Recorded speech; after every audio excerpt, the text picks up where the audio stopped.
মোৰ দৰে ভোট জলকীয়াৰ আচাৰ কোন কোনে খাই ভাল পায় ভাতৰ লগত এবাৰ জনাব। আজি পিছে ভোট জলকীয়াই নহয়, লগত আছে এয়া তিল গাহৰি আৰু লগত আছে এয়া কঁঠালৰ চব্জি আৰু পনীৰ পকৰা। এইবোৰ ব্যঞ্জন বিচাৰি যেতিয়া বজাৰলৈ যাব ওলাইছোঁ, তেতিয়া কি হ'ল এবাৰ চাওকচোন। ড্ৰাইভাৰ দা গাড়ী ষ্টাৰ্ট কৰক। বতাহ বৰষুণ গুৱাহাটীৰ কৃত্ৰিম বান ফালি আমি আহিছোঁ এতিয়া বজাৰলৈ। গাহৰি মাংস, ভোট জলকীয়া, কঁঠাল এইবোৰ কিনিবলৈ। আহি পোৱাৰ পিছতেই পাকঘৰত দৌৰি সোমাল জিতু।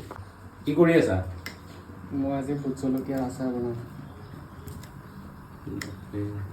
ভোট জলকীয়া খাই খুব বেছি ভাল পাওঁ, কিন্তু ভোট জলকীয়া চুবলৈ হ'লে বিৰাট ভয় লাগে। মোৰ দৰে কাৰ ভোট জলকীয়া চুবলৈ ভয় লাগে এবাৰ কমেণ্টত লিখিবচোন। আমাৰ জিতুৱে কিন্তু সঁচাকৈ খুব বেছি ভাল ভোট জলকীয়াৰ আচাৰ বনায়, ইনষ্টেণ্ট বনাই দিয়ে। ভোট জলকীয়া খাই যিসকলে ভাল পায় সেইসকলে আমাৰ জিতুৰ লগত এবাৰ কণ্টেক্ট কৰিব পাৰে। কিন্তু জিতুৱে ভোট জলকীয়াসমূহ এনেদৰে মিহি মিহিকৈ কাটি ল'লে আৰু তাৰপিছতে এই পাত্ৰটোত মিহি মিহিকৈ কাটি থোৱা আচাৰৰ বাবে কুটি লোৱা এই জলকীয়াসমূহ ভৰোৱাত লাগি গ'ল।